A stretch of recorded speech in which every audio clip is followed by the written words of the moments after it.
এই পৃথিবীতে ভয় করেছে বাগদাদের প্রেসিডেন্ট, বাগদাদের খলিফা হারুনুর রশিদ। জোরে বলেন নাম কি?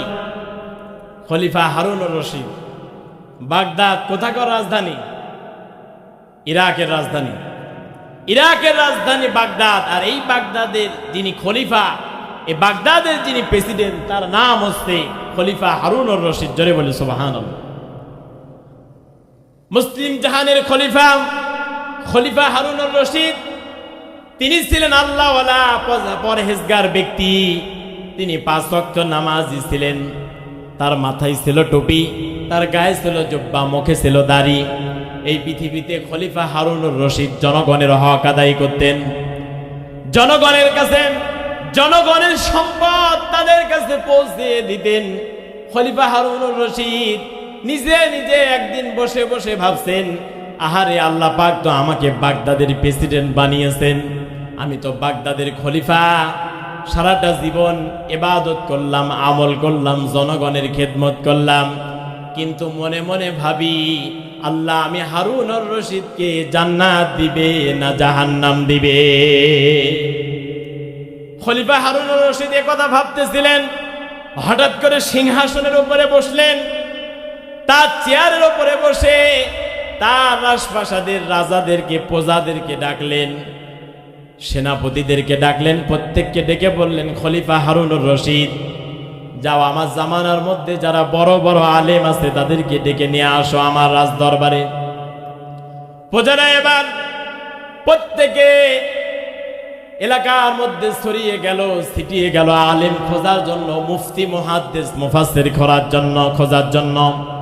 প্রত্যেকে এবার ঢোল পিটাতে লাগলো আর বলতে লাগলো, আমাদের খলিফা হারুনুর রশিদ তিনি এই এলাকার আলেমদেরকে, মুফতিদেরকে ডেকেছেন তার রাজ দরবারে।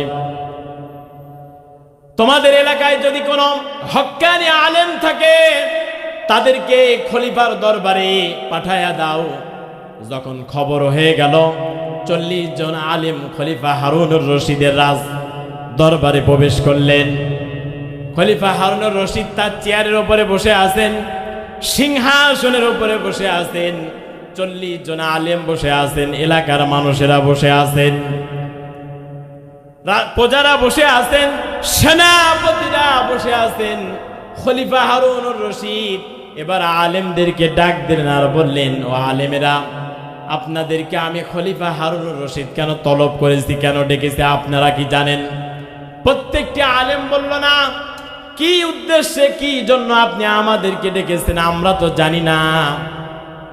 খলিফা হারুনুর রশিদ এবার 40 জন আলেমদেরকে প্রত্যেককে বলল, শোনো, আমি তোমাদেরকে এজন্য ডেকেছি, আমি খলিফা হারুনুর রশিদ বাগদাদের প্রেসিডেন্ট, তোমাদেরকে জানাতে চাই, সারাটা জীবন ইসলামের পথে কাটালাম, নামাজ পড়লাম, রোজা করলাম, হজ করলাম, যাকাত দিলাম, টুপি পরলাম, জুব্বা পরলাম, বসে বসে ভাবি আমি খলিফা হারুনুর রশিদ জান্নাতি না জাহান্নামী। তোমাদের থেকে ফয়সালা নেওয়ার জন্য তোমাদেরকে ডাকা হয়েছে।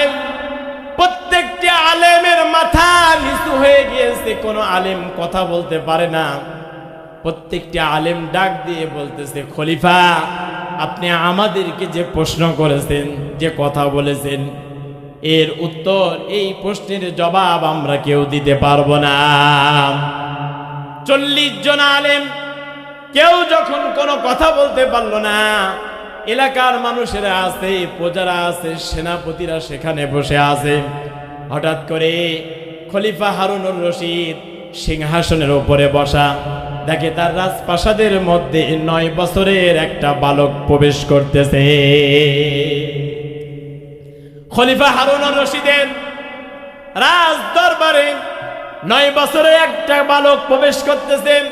খলিফা হারুনুর রশিদ ডাক দিলেন আর বললেন, ও বালক, তোমাকে চিনলাম না, তুমি আমার রাজপ্রাসাদের মধ্যে প্রবেশ করলেন। 9 বছরের বালক ডাক দিয়ে বলতেছে, খলিফা, আপনি যে প্রশ্ন করেছেন, এই প্রশ্নের জবাব দেওয়ার জন্য আমি এসেছি। সুবহানাল্লাহ। খলিফা হারুনুর রশিদ এবার ডাক দিয়ে বলেন, তুমি যদি উত্তর দিতে পারো তাহলে তো ভালো।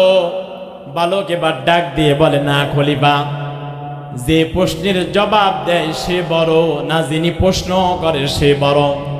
খলিফা হারুনুর রশিদ বললেন, যিনি প্রশ্নের জবাব দিতে পারেন তিনি বড়, অবশ্যই তিনি বড়, অবশ্যই তার সম্মান বেশি।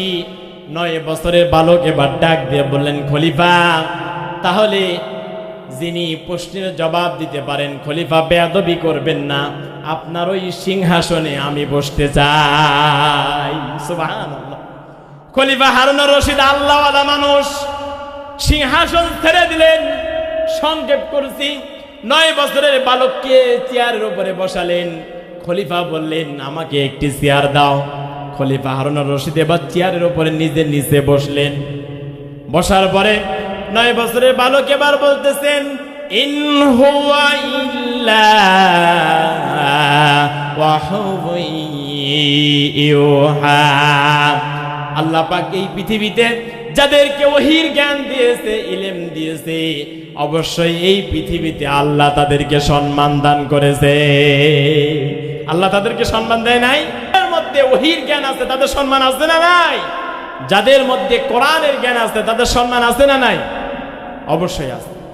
এবার 9 বছরের বালক সিংহাসনের উপরে বসতেছে। খলিফা, আমি আপনার প্রশ্নের জবাব দিয়ে দিই। ওয়া আম্মা মান খাফা মাকামা রাব্বিহি ওয়া নাহান নাফসা আনিল হাওয়া ফাইন্নাল জান্নাতা হিয়াল মাআওয়া।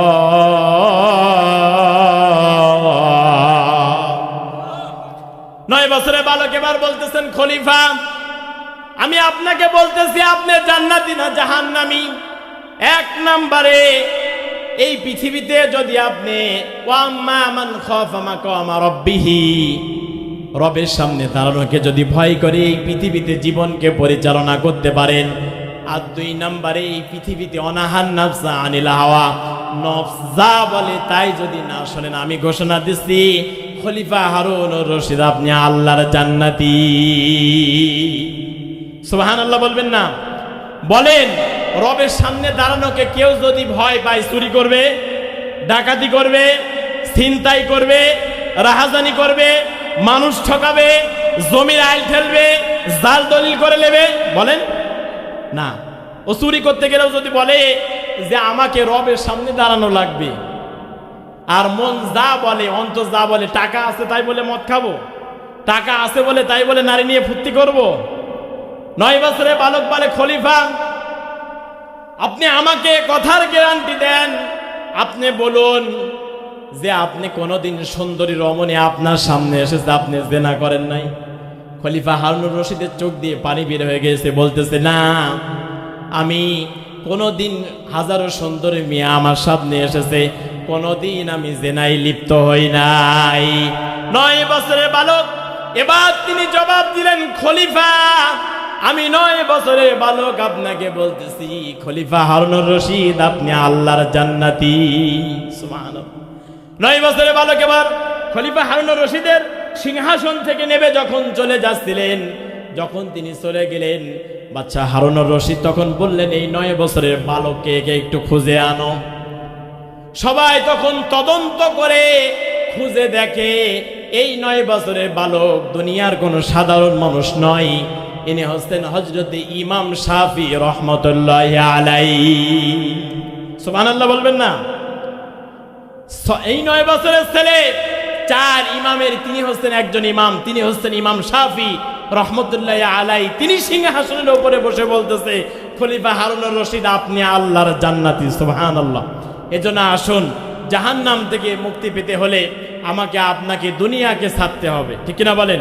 সীমা লঙ্ঘন থেকে বেঁচে থাকতে হবে। আর আল্লাহ জান্নাতে প্রবেশ করতে হলে আপনাকে আমাকে আল্লাহর সামনে দাঁড়ানোকে ভয় করতে হবে। 2 নম্বরে আমাকে আপনাকে নফস যা বলে, অন্তর যা বলে তা করা যাবে। তাহলে জান্নাতের গ্যারান্টি দিয়েছেন কে? ফাইনাল জান্নাতা হিয়াল মাওয়া।